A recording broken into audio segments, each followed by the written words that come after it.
Hey guys, welcome to my YouTube channel. If you're new, I am Cookie, and today's video is a mental health video. So, like a motivation, mental health, like that whole shebang. I asked a question on a little question thingies on. There is a hair. Okay.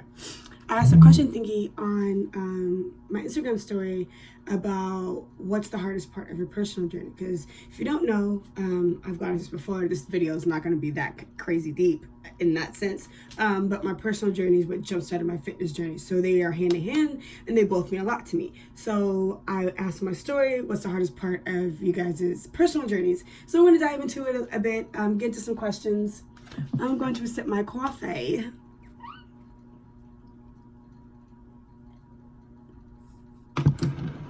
Okay, I have it broken down. Well, a few. We're gonna ignore that. Okay, so I'm also hungry. Sorry. Okay. So someone said their main issue with their personal journey is always overthinking every situation. Overthinking leads to stress, and stress is just hard to be happy, think clearly, make good executive decisions or anything when you're stressed. That literally clouds your mind, and you just have to find ways to stop yourself from overthinking, if that makes sense. Like, take a moment, breathe, relax, and it gives yourself a chance to catch up, to figure things out. Someone else said staying positive, only to be proven the same things you went through previously. Okay, so I'll say this. If you have a pessimistic mindset, in that sense where every single time you feel like something's going to go a certain way and that happens, and you're like, see, I knew it. One, if you were thinking it in your head, you're putting it into the universe, that's going to be your reality. So very first thing is stop yourself from making any futuristic, stop yourself from making any hard decisions about something. Always go into a situation open-minded, so that way, regardless of the outcome, you're set. You're okay, because you went into it with no expectations. That's the word. Do not have expectations. If you have expectations, you will be let down and you will feel like something's happening again. So don't have any expectations. I had to work on this myself, especially in dating. Especially in dating. It's the only time I feel like I've been let down. It's just like, I'll have expectations, but no, honey. So if you don't have expectations, then you're not taking things personally, and it helps you stay positive in any situation. A lot of people have been saying consistency. Okay, so consistency, since I am a fitness person, I'm assuming this is what you guys mean as well. Consistency can be hard, especially when life throws crazy curveballs at you, and the more you work on yourself, the more you're going to feel like you're being personally attacked, though that's not the case. It's just the stronger your intuition becomes, the stronger your faith becomes, the stronger you become mentally and more in tune you are with yourself, the challenges are going to get harder because you can easily handle all the other bullshit. You've already been there, done that. You know what I mean? So when life gets crazy, in general, that's work, relationships, just life in general, 3 things that I always tell myself, I guess you should say, that'll help me stay consistent is: 1, when you look back on yesterday, will you be proud of all that you did and accomplished? If your answer is no, you need to start jotting down things as far as okay, tomorrow, your to-do list. So that way you can check it off. So that way you're holding yourself accountable. So accountability would be number 1. Always holding yourself accountable. If you say you're going to do something, do it. With the gym, even days where it's like, I'm tired, I'm so, especially the more and more fitness becomes my job, the more I'm having to actually have a really particular schedule. It's like, okay, I'm not gonna be able to hit the gym until 8 p.m. tonight. That's a huge life changer for me. I've never had, I'm stubborn, so it's just like, okay, every day I'm going to the gym at this time. I like it. At this time in the morning, it's feel good, blah, blah, blah. So when things couldn't happen in that way, I used to get like really irritable. I used to get really irritable.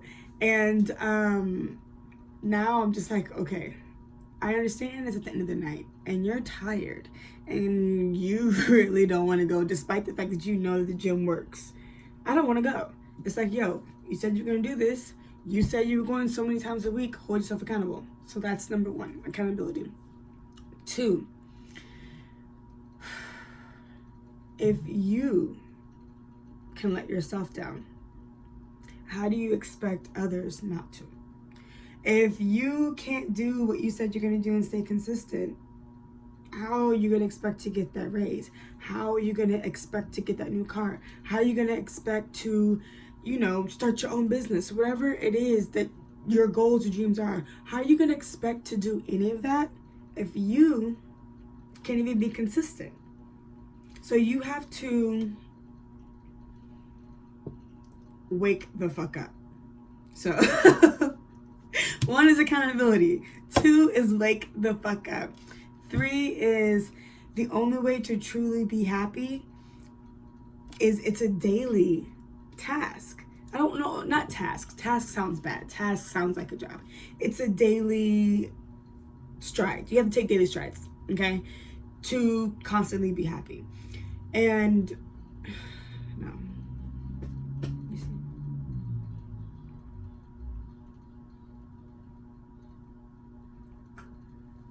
Number 3, I honestly would say write things out.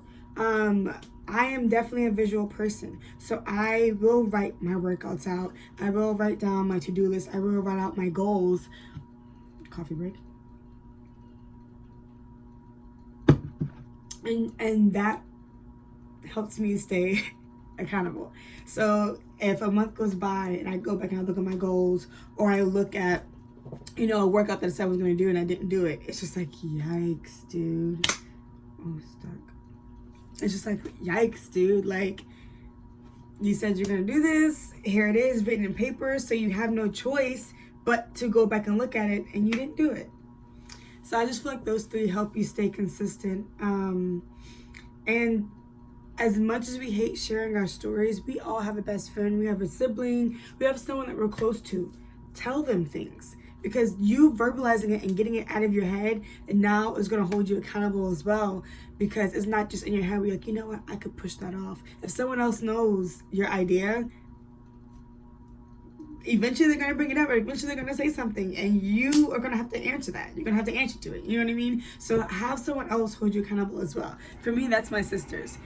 If I ever get off the train, my sisters are like, Kashawn, because they know where's Kashawn, not Cookie. I'm like, Kashawn, what are you doing?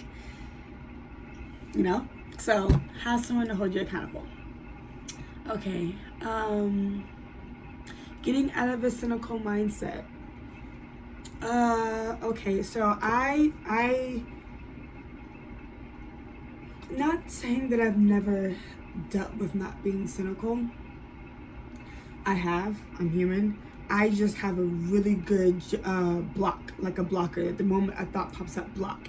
And I've been working on that since I was a child. Like anytime anything went bad in life as a child, I would just block, But I do have friends, I do know people who can be very cynical. So I do know how to give advice on this. And I would suggest the very first moment.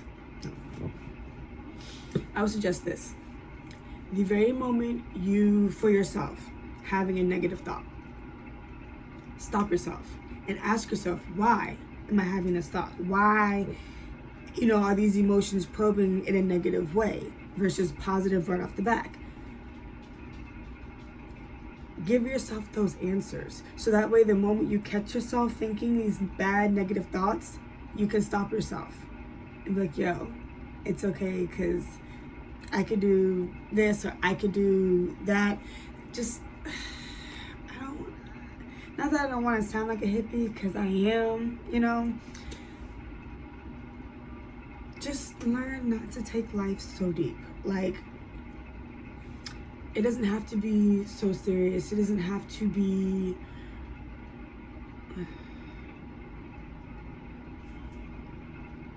I'm sorry.